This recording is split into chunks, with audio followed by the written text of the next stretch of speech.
If you're healing your traumas, you're probably the toxic one. So you learned on your healing journey. So someone tagged me in this video, and I'm glad that they did because there's a few things that I have to say about it. There's some nuances that are being missed that I believe are critical for healing. I think people exist in one of three phases when it comes to their trauma. The first stage is complete denial. They either don't think that they have trauma or they're unaware of how their trauma shows up in their life. It means they can't identify the relationship between their trauma and their behaviors. People like this live in a consistent stage of reaction and they blame other people for the feelings that they experience. When you operate from this stage, you are unable to take any type of accountability. In the second stage, you start to develop some awareness of your trauma, and I think that those are the type of people that he's talking about in this video. You learn about inner child healing and attachment theory, and maybe you're able to identify that you're anxious and your partner is avoidant. Learn how to spot unhealthy behaviors and trauma responses and narcissistic tendencies, defense mechanisms, and maladaptive coping skills. You learn about the importance of emotional intelligence and how to identify when somebody can demonstrate empathy, validate, self-regulate, and self-reflect. It's through this stage that you start identifying your own trauma and your own toxic patterns. Maybe you haven't quite figured out how to manage your trauma and you're still asking people to manage it for you. You might ask your partner to change certain things so that they don't trigger your trauma. This is the stage where you discover what you don't want in a relationship, because it's through discovering what you don't want that you learn what you do want.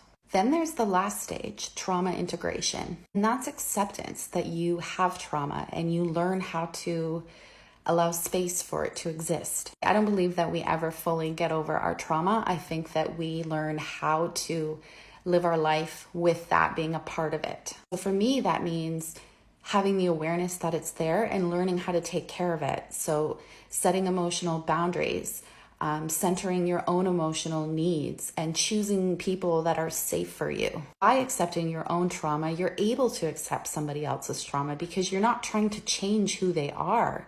There's no judgment, it's just acceptance. We need to learn the signs of emotionally unhealthy so that we can figure out where somebody is on their healing journey. You examine it in relation to where you are on your healing journey, and you use that information to decide if they are going to be safe for you or if they are going to constantly be re-triggering your trauma. Because someone who's completely unaware of how their trauma presents in their life and isn't actively working on it is going to fill your life with chaos. At the end of this video, the creator talks about turning our toxicity into unconditional love, and I think it's being misrepresented here, because it adds a lot more confusion to the people who are actively trying to work on their trauma while still being in a relationship with somebody who isn't. That prevents you from moving into that third stage. When you start centering your trauma and centering your needs to manage your trauma, you learn that unconditional love and unconditional acceptance does not equal unconditional tolerance. You do not need to tolerate abuse in the name of unconditional love.